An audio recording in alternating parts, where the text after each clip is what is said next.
News Alert Nationwide. Sa kabila ng panghihinayang ng ilan na hindi si Cardinal Luis Antonio Tagle ang nahalal bilang bagong Santo Papa, na nawagan ng Catholic Bishops' Conference of the Philippines na tanggapin at ipagdiwang ang pagkakahirang kay Pope Leo XIV bilang bagong pinuno ng Simbahang Katolika. Ayon kay Father Jerome Siciliano ng CBCP Episcopal Commission on Public Affairs, walang dapat ikinalungkot ang mga Pilipinong Katoliko dahil ang pagpili ng bagong Santo Papa ay hindi nakabatay sa damdamin ng taong bayan kundi sa panalangin at gabay ng Diyos. Paliwanag ni Father Siciliano, ang desisyon ng mga Cardinal Electors ay bunga ng sama-samang pagninilay at taimtim na pananalangin sa loob ng Papal Conclave. Anya, hindi ito usaping politikal kundi isang espiritual na proseso upang matukoy kung sino ang karapat-dapat na mamuno sa simbahan. Dagdag pa ng opisyal ng CBCP, marapat labang na ipagpasalamat ng mga mananampalataya ang paggabay ng Diyos sa paghirang ng bagong Santo Papa na siyang mangunguna sa misyon ng simbahan para sa mahigit 1.4 bilyong Katoliko sa buong mundo. Sa tala, ang Pilipinas ang isa sa 2 bansa sa Asia na may malaking populasyon ng Katoliko at pangatlo sa buong mundo kasunod ng Brazil at Mexico.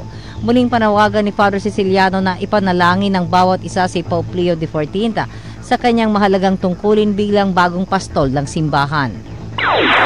Magbabalik ang mga balita mamayang 1:00 ng hapon. Ako inyong kapanalig, Maria Navales. Pulgo, sumainyo ang katotohanan. Abangang muli ang Veritas News Alert Nationwide.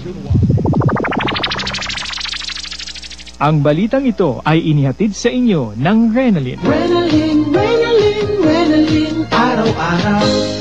Panalangin ngayong halalan. Panginoon, gawin mo akong instrumento ng iyong presensya sa halalan. Kung saan may pananakot at kaguluhan, hayaan mong ihasiko ang binhi ng pagmamahal. Kung saan may panunuhol at bilihan ng boto, hayaan mong ihasiko ang binhi ng dangal. Kung saan may pagkawatak-watak, hayaan mong ihasiko ang binhi ng pagkakaisa. Kung saan may pandaraya sa halalan, hayaan mong ihasiko ang binhi ng katapatan. Kung saan may panlilinlang at maling propaganda, hayaan mong ihasiko ang binhi ng katotohanan. Kung saan may kawalang malasakit, hayaan mong ihasiko ang binhi ng pangangalaga at pakikibahagi. At kung saan may kawalang pag-asa sa proseso ng halalan, hayaan mong ihasiko ang binhi ng pag-asa. Banal na Panginoon, ipahintulot mong huwag akong mag-isip ng pansariling hangarin habang ako'y bumoboto ng karapat-dapat na kandidatong kakatawan sa tunay na kahulugan ng serbisyo publiko ayon sa nararapat na pamantayang moral. Maria, aming mahal na ina, yakapin mo kami ng iyong makainang pagkalinga. Idinadalangin namin sa pamamagitan mo ang isang malinis, tapat, tiyak, makahulugan at mapayapang halalan, sapagkat nasa mapanagutang pagboto na aming makakamit ang tunay na demokrasya at sa kamatayan ng binhi ng pagiging makasarili, kami isinilang para sa buhay na walang hanggan. Amen. San Lorenzo Ruiz, ipanalangin mo kami. San Pedro Calungsod, ipanalangin mo kami. Nang sa lahat ng bahagi, ang Diyos ay dakilain.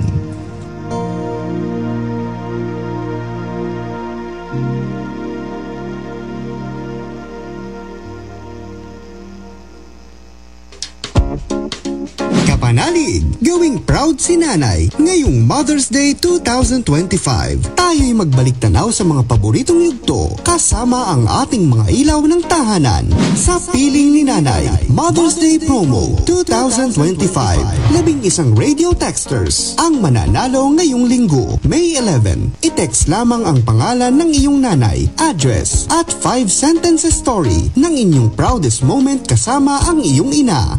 Sa piling ni nanay, Mother's Day Promo 2025. Para makasali, hintayin lamang ang promo plug na ito sa araw ng linggo, May 11, bilang hudyat upang mag-send ng mensahe sa Veritas Text Line 0918-837-4827 0918-837-4827. Sa piling ni nanay, Mother's Day Promo 2025. So happy Mother's Day, and thank you for the way you always gave. Flores de Maria.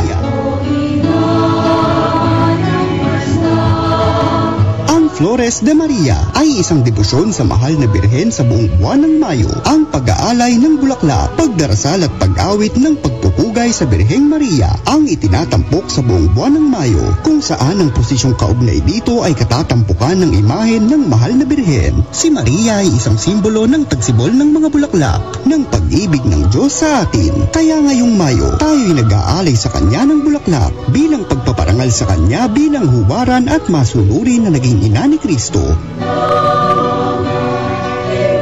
Flores de Maria.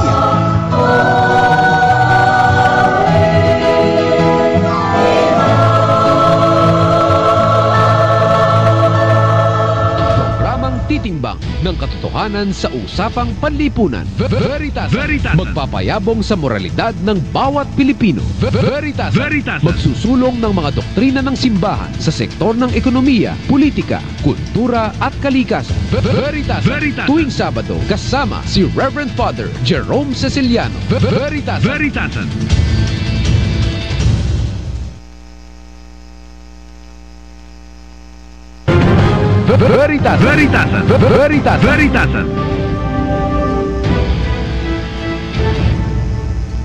Sa inyo mga kapanalig, Father Jerome Ceciliano po ito, ang Rector ng National Shrine of Mary, Queen of Peace. Welcome po dito sa ating palatuntunang Veritasan. Last week po, ang nakapanayan po natin ay dalawang tumatakbo sa pagkasenador. Medyo political po ang ating tinalakay. Pero ngayon pong umagang ito, pag-uusapan naman po natin, election pa rin. Pero hindi po eleksyon sa darating na sa Lunes, kundi nangyaring eleksyon sa pagkakahirang po ng bagong Santo Papa, si Pope Leo XIV. Ang Santo Papa po natin ay isang Augustinian priest at nakapunta na po dito sa Pilipinas ng mga ilang beses. At siya ay na-assign sa Peru. Doon po naging obispo sa Peru. And then noong 2023, siya ay ginawang kardinal ni Pope Francis at pinamunuan po niya ang dicastery for bishops. Ito po yung in charge sa pagpipili ng mga obispo all over the world.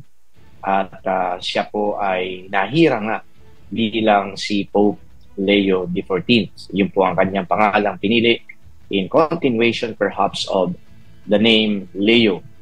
Ang immediate predecessor po niya, yung Leo XIII, ay kinilala bilang Father of Social Doctrine. Si Pope Leo XIII, isinusulong po niya ang mga social justice issues, ang karapatan ng mga manggagawa, at higit sa lahat, ang human dignity and human rights. Yung pong engagement ng simbahan sa mundo ay lutang na lutang ng panahon po ni Pope Leo XIII. And ang kinakaharap ng simbahan po noon ay ang Industrial Revolution. Ngayon po si Pope Leo XIV, palagay ko, doon pa rin yung pagsusulong ng mga social justice issues, karapatan ng mga manggagawa at ng mga mahihirap. Pero kung meron pong Industrial Revolution noong pong kapanahunan ni Leo XIII, ngayon po sa panahon natin, meron pong artificial intelligence, again, advancement of technology. Palagay ko, kailangan pa rin ng simbahan na maging very prominent sa mga usaping ito. Ngayon pong umaga ay makakapanayan po natin ang ilan po sa mga kasamahan ni Pope Leo XIV sa Augustinian Congregation. At sabi po dito ng ating PA ay nasa mission pa daw ang pari po na makakasama po sa natin at mahirap daw po ang signal sa kinalalagdan niya. Pero ganun pa man ipagpapatuloy po natin, ito pong ating kumbaga palatuntunan kahit wala pa po yung guest po nating pare. And by the way, ang naging conclave ay isa sa mga shortest na conclave na nangyari po in the recent history. Tumataya na 4 ballots ang ginugol ng mga cardinal electors para tuluyan na nga po na ma-elect o mapili itong si Cardinal Robert Francis Prevost. Isa po siyang American pero nakakuha din ng Peruvian nationality dahil nga doon siya na-assign at naging obispo, naglagi na din na matagal. Pero yung kanya pong pamilya ay nasa US pa rin, specifically nasa Chicago. So, first American in the history of the Catholic Church to be elected as Pope. and the 267th Pope in the history of the Catholic Church. Of course, wag pong kakalimutan, the first Pope was Saint Peter. Tataka po yung ilan, bakit wala daw pong kumukuha ng pangalang Peter that is reserved to the Pope? Peter, the first Pope, the Apostle. At he only has that distinction. At palagay ko, hindi na yata matutumbasan o mapapantayan o matutularan kung ano man po yung ginawa ni Saint Peter bilang first Pope. And so therefore, wala na pong regnal name na pinipili na Peter sa kasalukuyan, kahit na po yung mga sumunod. So that name, Peter, is truly for Saint Peter. Yan. Para po maintindihan lang. Ngayon, anong kahalagan bakit kumukuha at kumapili po ng regnal name ang Santo Papang nahalal? Well, that is to somehow shape the papacy that he is going to lead on. Paliwanag po ni Cardinal Prevost ay meron nga po ngayong revolution na nangyayari din. Not in the sense that merong industrial revolution, kundi yung mga pong artificial intelligence na mukha yatang unti-unting mapapalitan ang tao. So ang focus pa rin naman po dito ay tao, karapatan ng tao, dignidad ng tao, at kung papaanong ang tao ay makakatanggap kay Kristo. Of course, hindi mo pwedeng alisin ang Panginoon kapag pinag-uusapan natin ang tao. We minister to the people hoping that we can bring Christ to the people.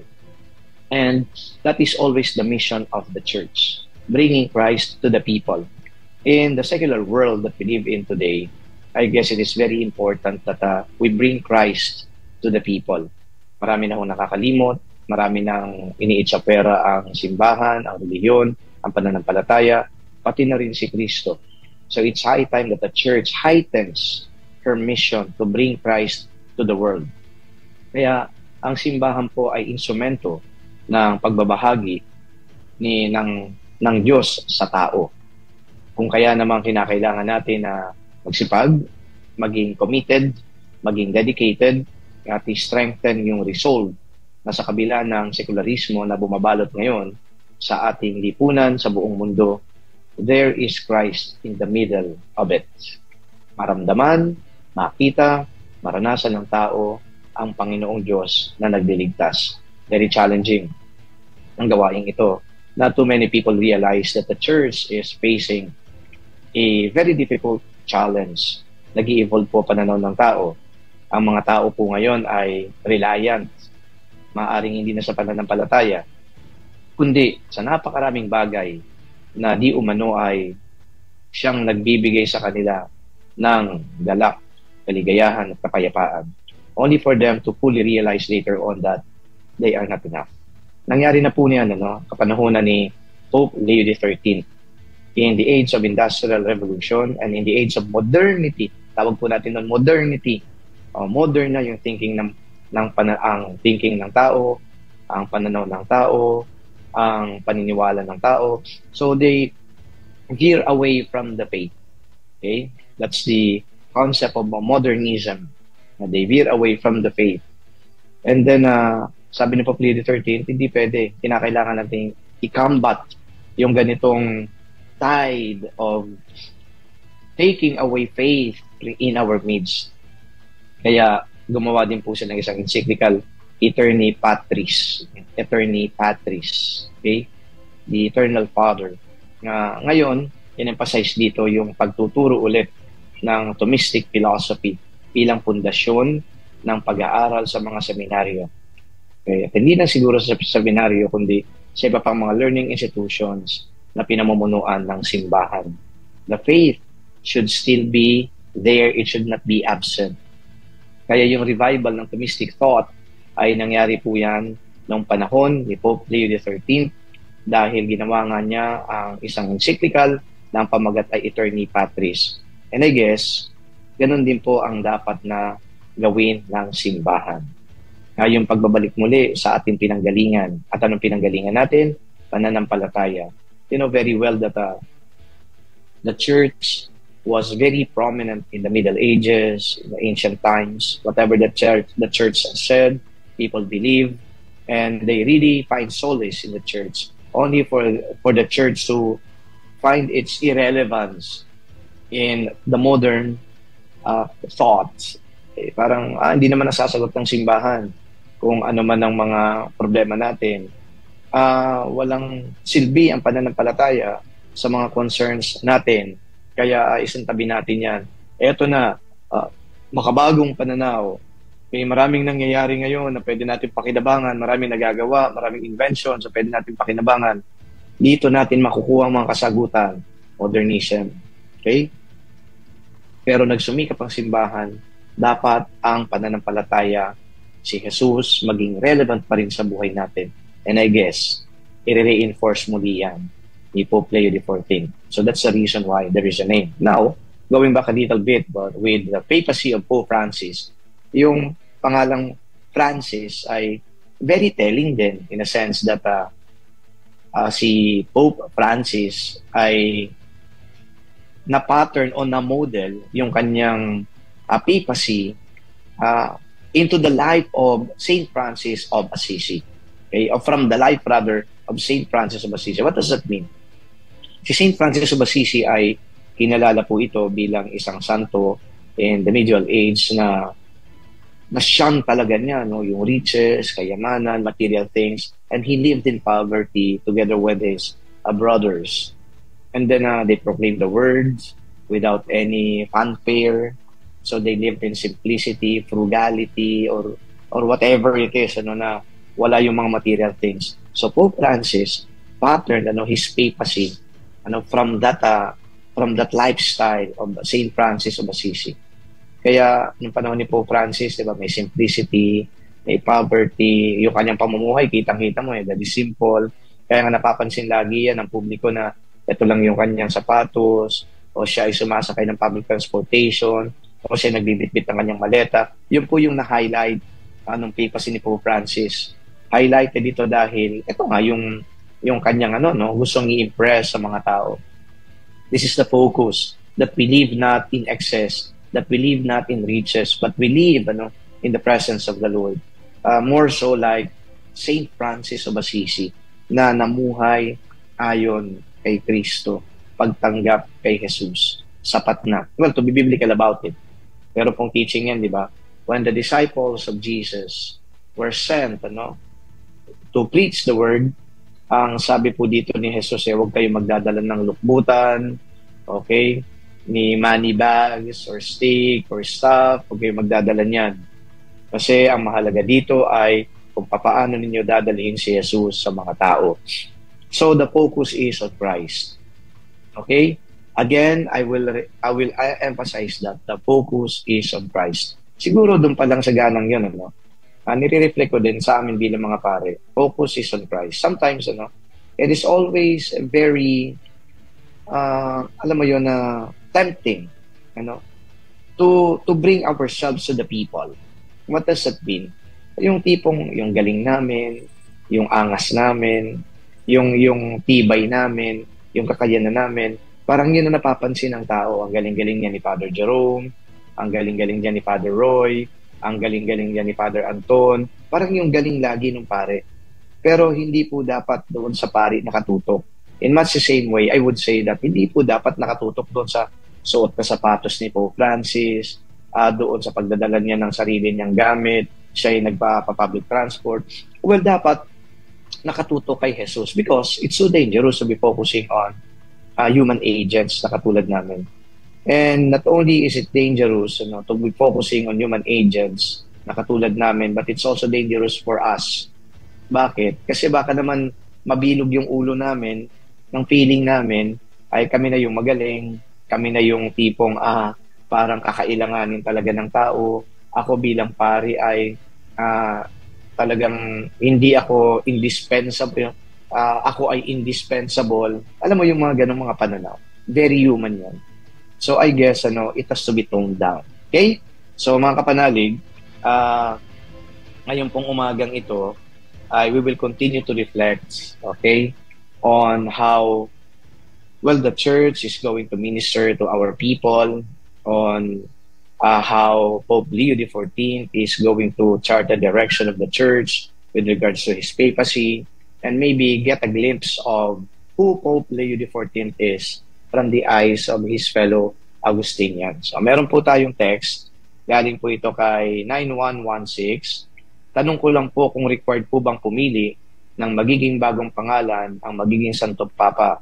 May mga instances po ba na original name ng Santo Papa ginamit niya? Wala po. Talagang gumagamit po ng pangalan, which I explained a while ago. Kasi itong mga pangalan na to, this will actually shape, define, and it will be his identity. Okay? Shape, define his papacy, the direction it's going to carry on, and of course, that will be his identity. Yan na po. Nasagot na po natin ang kanyang tanong. If you have questions, mga kapanaliga, padala po ninyo yung inyo pong mga tanong at hopefully masagot po natin yan at mabigyan po tayo ng insight into the papacy. Marami po ako nasagap na chismis pero chismis lang ho yun. Hindi natin alam kung verified ba yung mga chismis na yan patungkol po doon sa ginawang conclave. And of course, I'm also doing my research by looking at some materials para mas maunawaan natin kung ano ba talaga ang nangyari doon sa conclave. Okay, as a start, kung anong nangyari, ito naman ay very public. Nagkaroon po ng general congregations ang mga cardinal, hindi lang po cardinal electors, kundi yung College of Cardinal.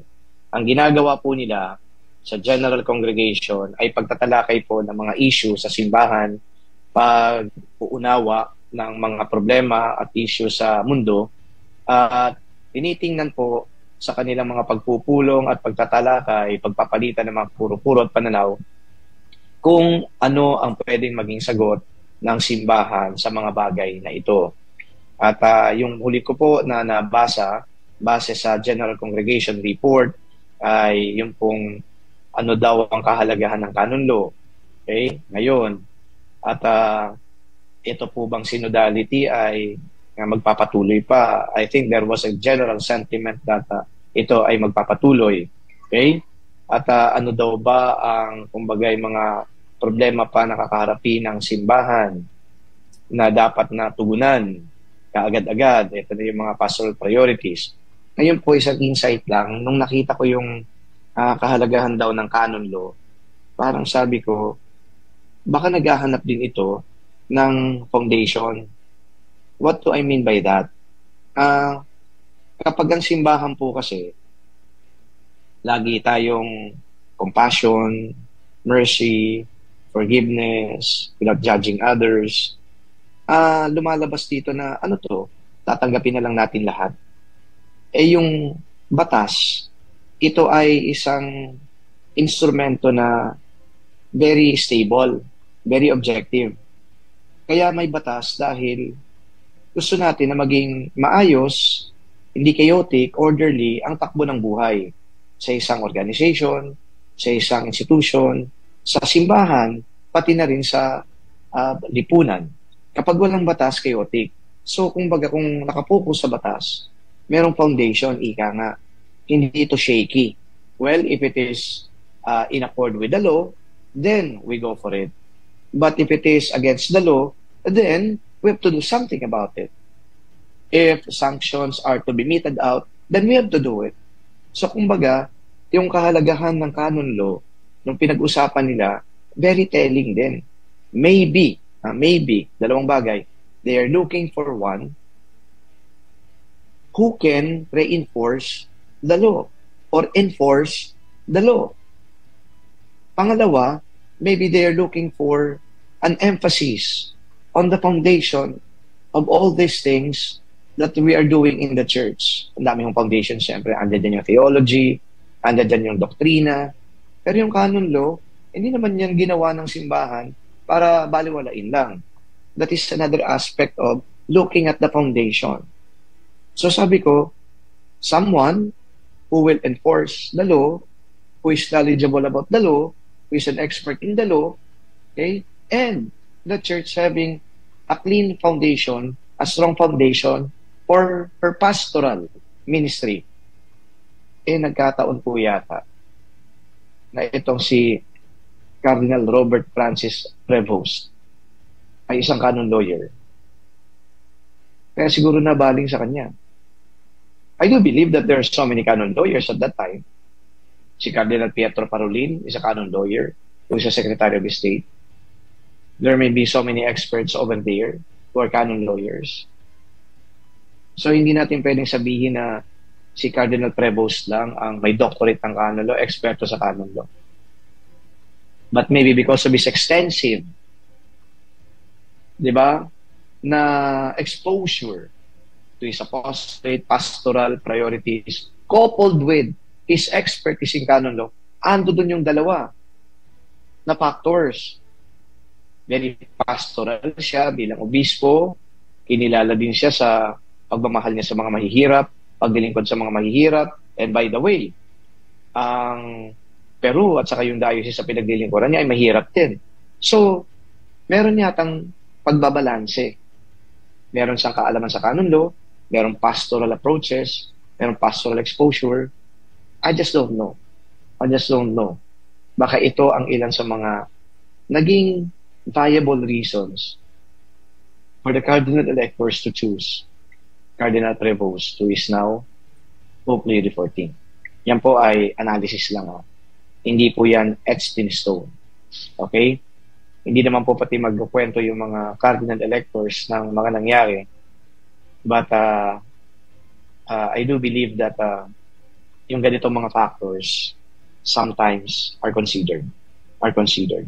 It's not about who is the most popular, who's the most charismatic, but it's all about what the church needs now. And I am also fully convinced that the decision of the cardinal electors reflects the decision of God. Bakit? Yun po ini-invoke ng mga cardinal electors every time that they write the name of the cardinal who they wish to be the Pope. God is my witness. God is my judge. Rather, ganito po, Jesus is my witness. Jesus is my judge. And now I write the name of the person who I think is chosen by God to lead the church. Magbabalik po ang Veritasan. Huwag po kayong lilipat ng istasyon.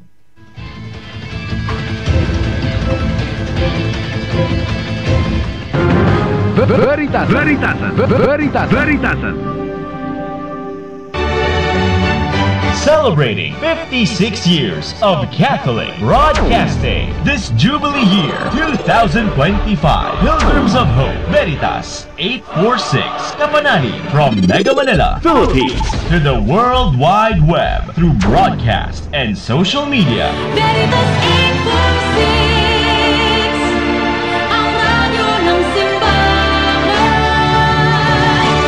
Member, Catholic Media Network and kapisanan ng mga broadcaster ng Pilipinas. Mga kapanalig, ang ating Philippine Standard Time, 30 minuto makalipas ang alas 11 ng umaga. Ronda Veritas Report! Damdaming anawin ng mamamayan sa Pasay City kung paano papalagahan ang pagboto at ang iboboto ngayong 2025 midterm elections. Detalye mula kay Deng Mape. Go ahead, Deng. Simbahan at Halalan 2025 Midterm Election. One Godly Vote.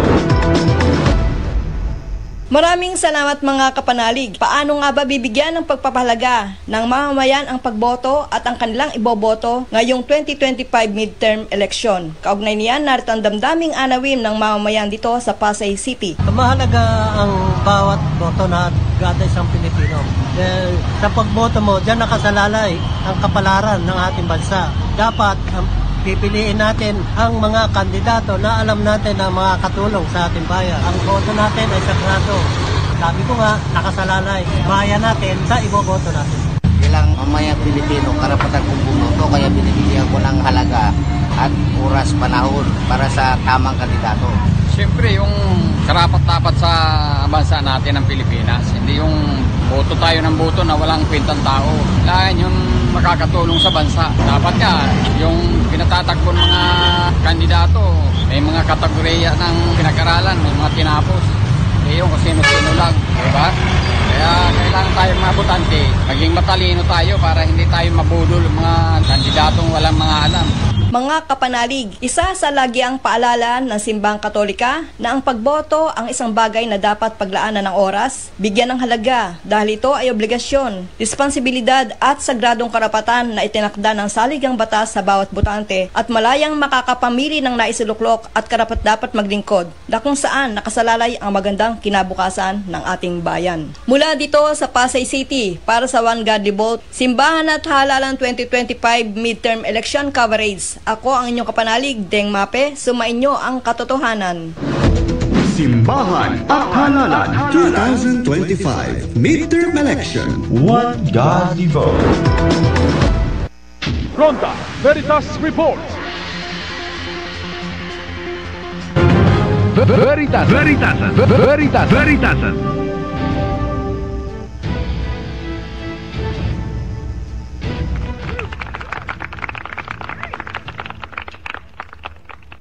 Tuntunang Veritasan, every Saturday po tayo ay nagkakarinigan at of course, ini-entertain po namin nandiyan pong mga tanong, magtanong po kayo. So meron pong bagong tanong dito, paano po nagsimula ang conclave? Well, nagsimula po yan dahil kinakailangan po nilang pumili ng hahalili nga sa namatay na Santo Papa. At marami yung sources kung kailan nagsimula yan. Well, if you're going to be very strict about it, nag-umpisa yung pagpipili ng panibagong Santo Papa many centuries after na si Saint Peter ay namatay. Yung pong lumalabas dito ay nagkaroon ng pagpupulong yung mga cardinal electors noon sa Viterbo ba yun? Isang lugar po dyan sa Europa. Tapos tumagal ng ilang taon ang kanilang pagpipili at wala po silang mapili na magiging Santo Papa. Sila po ay ikinulong yan sa isa pong building at pinadadalhan na lamang sila ng mga pagkain. In fact, pati nga po yung di umano ay yung roof ay tinanggal po nila at doon na lamang po pinapadaan yung mga pagkain to force them, the cardinals, to choose a pope. Dahil taon na ho ang binilang. If I'm not mistaken, Viterbo ba yun? Isa-search ko po mamaya yung lugar. At dito nga po nahalal noon si Pope Gregory X. Okay? And then after that, si Pope Gregory X ay gumawa na ng sistema. Ito na nga conclave na to kung saan yung pong mga cardinal electors ay na inilalayo sa impluwensya ng mga tao sa labas. So, Pope Gregory X wanted the whole process to be free of any pressure coming from outside. Kaya na-systematized ito pong pagpipili ng Santo Papa.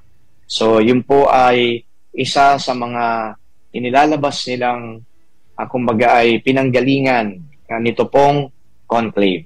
Okay? And then the rest is history, of course. Merong mga pagbabago, nag-evolve. Dumating na nga po doon sa pinaka-latest na libro o di kaya policy na sinusunod po ng simbahan ngayon, Universi Dominici Gregis, na ginawa po ni John Paul II. Dati po ay hanggang 120 cardinal electors, pero po ngayon ay basta ikaw ay under 80 years old, ikaw ay may isasama sa cardinal electors. Ngayon pong 2025 conclave, meron pong 35 cardinal electors. However, yung dalawa po ay hindi nakadalo because of illness. Kaya ang nag-participate ay 133.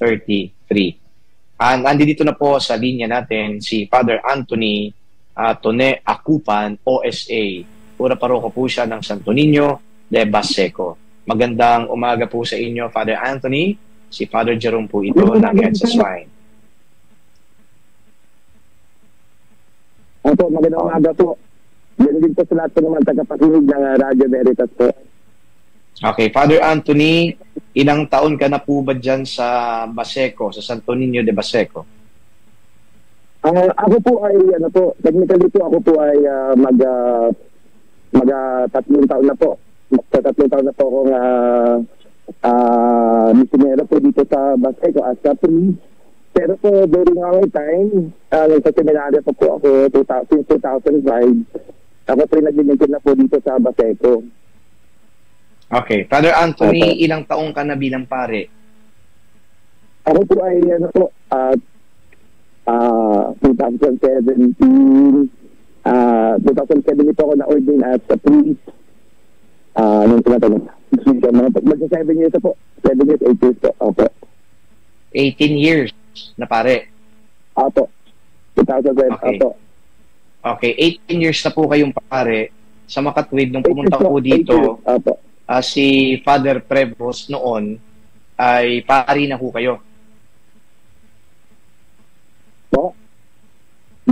Nung pumunta po dito si Father Robert Francis Prebos bilang prior provincial po ninyo, tama ba ang tawag din niyo? Prior provincial? Ano po ba? Opo, prior general po. Prior general. Opo. So, ako po ay ikaw po ay pari na, hindi pa? Po. Okay. Pwede bang ayusin muna natin sa Veritas, ayusin muna natin yung linya ni Father kasi sayang naman ho yung mga sasabihin niya kung hindi naiintindihan ng nakikinig po sa akin. Babalikan ka namin, Father. Okay, tawagan po ninyo ulit sa Radio Veritas para at least malinaw po. Baka walang signal sa Baseco eh. Alam niyo naman sa Pilipinas, yung pong marginalization, di ba? Sabi nila Baseco yan. Huwag na nating lagyan ng linya dyan. Baka ganun. Huwag naman sana. Okay, 8 years na raw na pare itong si Father Tone. Okay, siya ay na-ordain noong 2017. Okay. So anyway, pumunta nga po dito si Father Prebos at siya ay nakasama pa nga ni Cardinal Lolo Densi. At yung mga picture na lumalabas ngayon habang sila ay kumakain, ay meron pang bote ng beer. Yan tuloy ngayon ang sumikat. Nagkaroon tuloy ngayon ng ika nga ay advertisement yung beer. Pero dati na naman nung sikat yung beer na yan. Anyway, so ilang beses nagpabalik-balik dito. Ang tanong kagad ng mga tao ay, babalik kaya dito? Bibisita kaya ang Santo Papa? Ako po minsan yung ganung mga tanong ay parang natatawa din ako dahil hayaan muna natin na mag-settle muna siya doon sa Vatican. Marami naman po siyang kakaharapin pa. Yung pong Pilipinas siguro baka isa lang din yan sa dapat niyang harapin kung dapat nga po niyang harapin. Okay, ando dyan na ba si Father Tone? Wala pa? Okay. So, magpapakilala po ang Veritasan.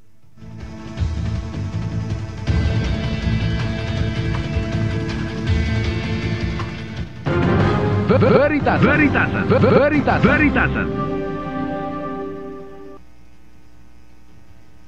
Simbahan at Halalan 2025 Midterm Elections. One God Devote. 10 utos ng responsableng pagboto. Unang utos. Bumoto ayon sa konsensya. Ikalawang utos. Igalang ang desisyon ng kapwa sa pagpili ng kandidato. Ikatlong utos. Kilalanin ang pagkatao, kakayahan at mga katangian ng kandidato. Ikaapat na utos. Alamin ang mga usapin at plataporma ng mga kandidato o partidong tumatakbo sa halalan. Ikalimang utos. Huwag magbenta ng boto. Ika-anim na utos. Huwag mong iboto ang kandidatong gumagamit ng guns, goons, and gold.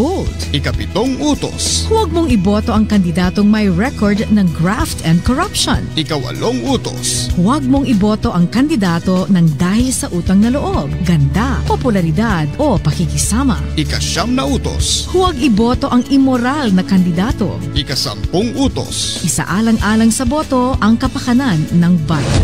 Simbahan at Halalan 2025 Midterm Elections. One God Devote.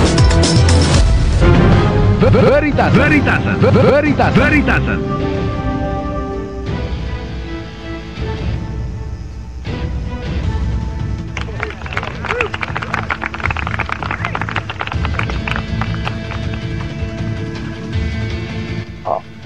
Sana po ay ready na si Father Tone. Nagtatanong po dito, sino daw ba ang naging Santo Papa pagkatapos sa St. Peter? Si Pope Linus. Okay, siya ay, hindi ako nagkakamali, naging Santo Papa from 67 AD until 76 AD. Bali 9 years din po yata yan. Pope Linus. Yan. Okay? So, phone patch, ready na again. Father Tone, magandang umaga ulit. Opo, magandang umaga po ulit. Pasensya na po sa, ako po yung nasa biyahe ngayon. Opo, pasensya na po. Opo. Okay. Father, ikaw po ba ay pari na nung bumisita dito si Father Prevost? Father pa nun eh. Actually po, nung dumaan na po si Father Robert Prevost, no? Ngayon po nasa po ay ano na po, naging aming prior provincial, bumisita po sa amin at ako po ay isang novice during that time. Bilang novice noon, meron ka na bang encounter sa kanya, personal encounter sa kanya bilang novice noon? Yes po, meron po kaming, during that time po kasi meron kaming binubuong Agustinian Youth Encounter. At kami po mga novice ang naatasan na tumulong para po sa mag-assist ng mga kabataan, mga Agustinian, kabataan ng Agustinian mula po sa iba't ibang parokya ng mga Agustinian at eskwelahan ng mga Agustinians, mga Consolacion College, Colegio San Agustin, at marami pa po. At okay, kami po mga novice. How would you describe Father Prevost at the time? During our time po as a novice, binigyan po niya kami ng pagkakataon na makausap kahit kami mga seminarista. Masasabi ko po na ito pong pahari pong ito ay napakahusay sa pakikinig sa lahat. Kahit po maliit o malaking tao, kahit na po kami mga ordinaryong seminarista lamang ay kanyang binigyan ng pagkakataon na makausap at makaniig. Nagkaroon po kami ng closed door encounter with him together with my brother novices during that time. At kami po ay nakipag-usap at nakipagkulitan sa kanya. Hindi ko po malilimutan yung biniro ko po siya patungkol sa haba ng kanyang ilong. Sabi ko, Father, it seems that your nose is too long compared to us Filipinos. What is your secret? During that time, tumawa po siya. So, walang tawa po niya. Tumawa po siya. At nakapunta na bumisita rin po siya rito noong 2010 dito sa aming seminaryo sa blessing ng aming seminary, Postulancy House. At yun po yung unang pagkikita po nila ni Cardinal Tagle that time. Kasi po si Cardinal Tagle po ang naimbitahan namin magbasbas ng aming seminary dito sa Intramuros. At si Father Robert Prevost po ay kasama po doon. Okay, aside from being an ardent listener, ano pa yung nakita mo na parang katangi-tangi na personality nitong si Pope Leo XIV? Isang tao na makamahirap at siya po ay mahilig makipag-ugnayan sa mga tao, sa mga ordinaryong tao. Masasabi ko po na isa po sa kanya mga pangunahing mga paggabay sa amin bilang mga seminarista is sana po ay maging tunay kami misyonero.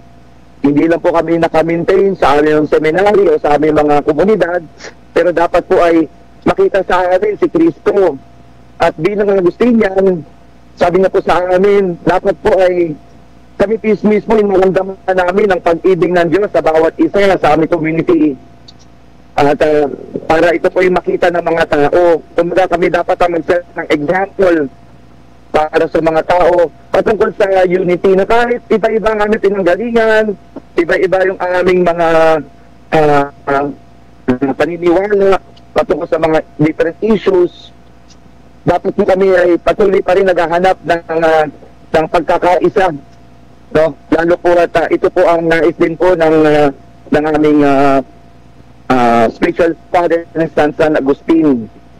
Opo. At ito rin naman po ang tinuturo sa atin sa sulat ni San Pablo. As you know po, si St. Augustine po ay mahilig po sa mga sulat ni San Pablo. At mayroong sinulat si San Pablo patungkol po sa na kahit iba-iba't bahagi po tayo ng katawan, tayo pa rin po ay bahagi ng isang katawan na ito. At ang isang uli natin ay nag-iisa lang at yun po ang ating Panginoong Jesus. At yun nga po, hindi ko pa malilimutan kung paano po siya, paano niya po ginabayan kaming lahat. Meron nga po siyang in-update kasama ng kanyang General Council ng yung aming rules of St. Augustine, yung aming Constitution. Opo, yung aming daan ng buhay bilang mga Agustinian. So, in-emphasize po doon yung aming pagsunod sa aming rule of life na sinulat ni San Agustin. At the same time, kung paano po namin ito i-apply sa aming buhay bilang mga Agustinian religious missionary. Okay, sa Makatwid, siya ay very inspiring and at the same time very fatherly kasi ang ina-address niya mga novice na katulad mo and then nagbibigay ng advice kung paano dadalhin si Kristo, nagbibigay ng advice kung paano kayo ay magkakaisa, di ba? Very fatherly, ano? So yung ba ay nadaman ninyo o napakinggan lang ninyo? Iba yung napakinggan eh. Damang-daman nyo ba yung ganong kumbaga ay pinapahayag ni Cardinal Trebos? Okay, mararamdaman niyo po yung kanyang holiness kahit nung isa po ay aming ordinaryong pari.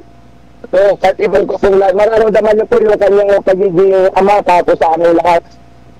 Kita-kita po namin ang kanyang paggabay sa amin. Lahat po, kahit sino pong matataas namin mga opisyalis sa aming congregation, ramdam niyo po yung kanilang kasimplihan dahil po sa kanyang pamumuno. Okay, bilang superior ninyo ng OSA, Order of St. Augustine, ano yung pinaka-achievement nitong si Pope Leo XIV na naiambag sa mga OSA? Masasabi ko po, ang pinaka-malaking ambag niya po ay sinulong niya po ang pagkakaisa ng bawat isa. Sinulong niya po ang nagkakaroon ng dialogue, nagkakaroon ng mahusay na ugnayan sa aming mga kapwa, mga Agustino. At sa kanyang gabay sa amin, yung aming constitution, ay ng aming congregation ay ayos na at nagkaroon ng mas malinaw na pagkilala kung ano ba ang dapat ang buhay namin bilang mga religious Agustinian. At masasabi ko po na sa kanyang pamumuno ay mas nagabayan po kami at sabi nga po marami po siyang gustong buksan ng mga mission areas sa Africa, dito po sa Asia, lalo po dito po sa Intramuros. Opo, lahat po ng mga kumikis sa amin, even po dito sa Paseco, nakapunta na rin po siya. Dinalaw po niya kami lahat. Opo, at yun po siguro ako ang makikita ko po sa kanya, yung kanyang yung pagiging Kristo ay nakikita namin sa kanyang pagkatao. Hindi lang po sa kanyang galing sa pagkasalita. Okay, you were always emphasizing about unity, di ba? Kasi unity dyan sa mga Augustinians, dito sa Pilipinas, iba't ibang province, yun ang isa sa mga laking contributions niya. Ang kanyang episcopal motto ay in illo uno unum, in Christ we are one. Tama ba? That's really a reflection of who he is, di ba? Bringing unity not only to the Augustinian missionaries everywhere around the world, but right now, siguro, bringing unity to church. Are you hopeful about the papacy of Pope Leo XIV? Actually, ang isa po talaga sa problema po natin ngayon dito sa mundo ay unity. Dahil siguro kanya-kanya tayo ng idea tungkol sa kung what is good, right, and beautiful. So, this concept, ito po yung isa sa mga nagpapahiwalay sa bawat isa. Yung kagandahan po sa ating bago Santo Papa ay laging ng gabay ay ang ating Panginoong Jesus. Dahil ang ating Panginoong Jesus ay hindi po siya nag-divide, kundi pinag-isa niya po ang karamihan. Binigay niya po ang pagpapala, hindi lamang po sa mga iilan, kundi po para sa lahat. Okay. At bilang mga Agustino, meron po kami motto, yung one word in one heart, intent upon God. That is our motto as an Agustino. At siguro ito rin po na-apply po sa amin. Lalong-lalong po sa ating simbahan. At I'm hoping, itong motto ni po ng mga Agustino, aming spirituality of unity in diversity, sana rin po ito rin po ang maidala niya patungo sa ating buong simbahan. Okay. So, well said, Father. Maraming salamat po si Father Tone Akupan, Pura Paroko po, ng Sa 8 years as a priest. When Father Prevost visited here in our country, he was a novice, but now, a pastor. Okay, salamat ulit sa inyo, Father Tone. Sige po, hindi na namin kayo kukunin na yung oras, ano? Para magugol nyo na po yan sa inyong mga gagawin. Okay, yan po mga kapanalig ay isang insight na ibinigay po sa atin patungkol kay Pope Leo XIV. Very fatherly, inspiring, very listening, and of course, always looking for unity. Well, ito din man po yung dasal natin na sana nga ay magkaroon ng pagkakaisa sa loob ng simbahan. And then, balikan po natin ito pong ilan sa mga tanong ng ating po mga kababayan. Gusto po naming sagutin ang mga tanong po ninyo. Meron po ba na pumili ng bagong pangalan? Paano po ba, required po bang pumili ng magiging bagong pangalan? Ang magiging Santo Papa? May mga instances na po ba na original given name ng Santo Papa ginamit niya? Okay, somewhere in time, naging sistema ho ang pagpipili ng pangalan. Dahil noon si Pedro talaga eh. Hindi naman po pinalitan yung kanyang pangalan. Nang nagpalit lang ng pangalan si Pedro, galing siya sa pangalang Simon. At anong tinawag na siyang rock ni Jesus, naging Pedro na. Diba? And Simon, from now on, you are rock. And on this rock, I will build my church. Kaya Peter na. Okay. Nung siya ay naging Santo Papa, Peter talagang pangalan niya, na pinalitan nga ni Linus. Okay? Pope Linus, pangalawa pong Santo Papa. Ngayon naman, sa tanong na kailan nag-umpisa yan, hindi po ako sigurado kung kailan nag-umpisa ang pag-a-adapt ng regnal name. Pero noon po, katulad ni Pedro, at yung mga sumunod siguro sa kanya, baptismal name ang kanilang dinadalang pangalan o ginagamit na pangalan. Hindi ko lang po matukoy. I think there was one in the history of the papacy na yung nahalal ay mukhang hindi niya gusto yung kanyang pangalan. That's why he adopted another name. I will have to research on that. Yung Veritas ay research na ninyo kasi hindi na po ito trivia. Naniniwala tayo na yung pangalan ay significant para nga ay maging direksyon nga ito ng papacy ng kung sino man ang na-elect na Santo Papa. So there was a point in the history of the papacy that the baptismal name of the one elected ay ayaw niya. Kasi parang iba daw yata yung connotation. So ang ginawa niya ay nag-adapt ng bagong pangalan. And since then, ganun na po ang ginagawa ng mga sumunod. Nag-a-adapt ng bagong pangalan. Okay? Regnal name ang tawag po doon. At yung pong pangalan na yon, either na isinusunod nila sa mga previous popes para sundan nila yung pong advocacy ng previous pope na yon, yung kumbaga programa ng previous pope na yon, ano ba yung centerpiece ng kanyang papacy. Ganun po ang nangyari. So, nagpatuloy yan hanggang ngayon, di ba? So, the last pope to use his baptismal name, galing po ito sa Radio Veritas, was Marcellus II in 1555. Okay? A choice that was even then quite exceptional. So, siya po daw yung pinakahuli na gumamit ng baptismal name bilang Santo Papa, Marcellus II, 1555. Naku, matagal na ho yan. 2025 po. Ilang taon po yung lumipas na yan.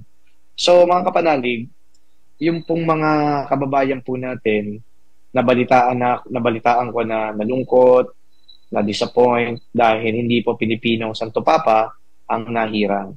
You know, when we have a Pope in our midst, it's always a blessing and a joy that we have to be truly thankful to the Lord. Kasi hindi niya tayo pinabayaan. Diba? I will give you shepherd after my own heart. And I do believe when the cardinal electors chose Cardinal Prevost to be the 267th Pope, hindi po yan dahil gusto ng mga Pilipino, kundi palagay ko naman yan ay kalooban ng Diyos. I am not undermining God's intervention in this whole process. You know why?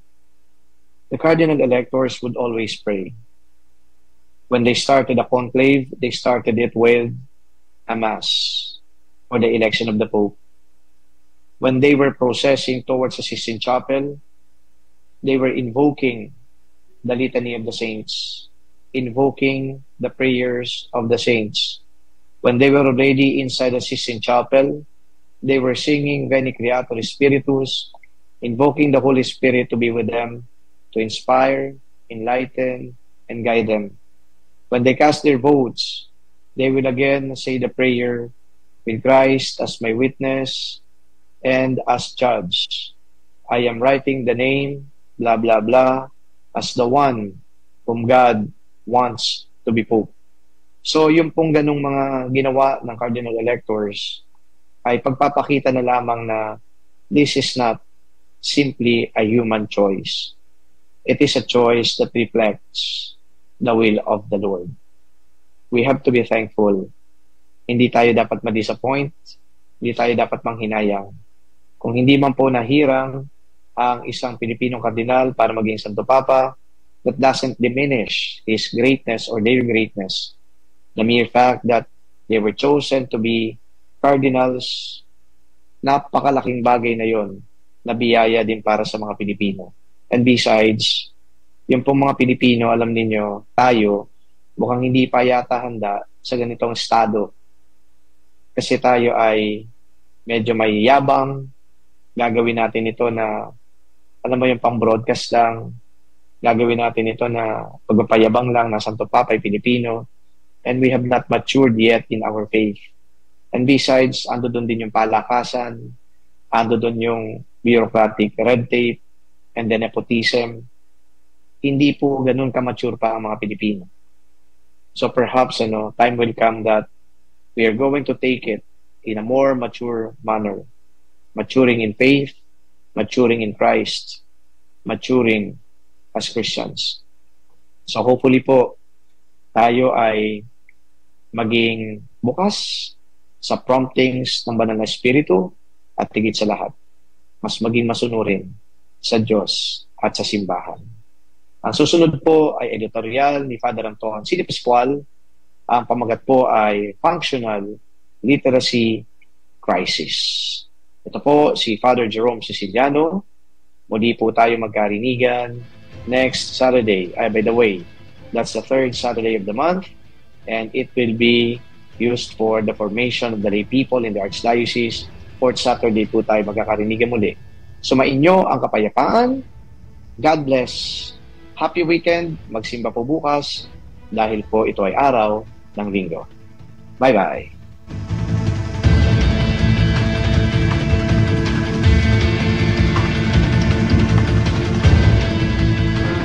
Veritasan.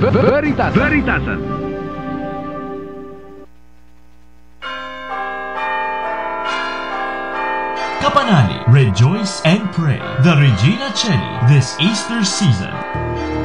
Regina Coeli letare, Alleluia. Quia meruisti portare, Alleluia.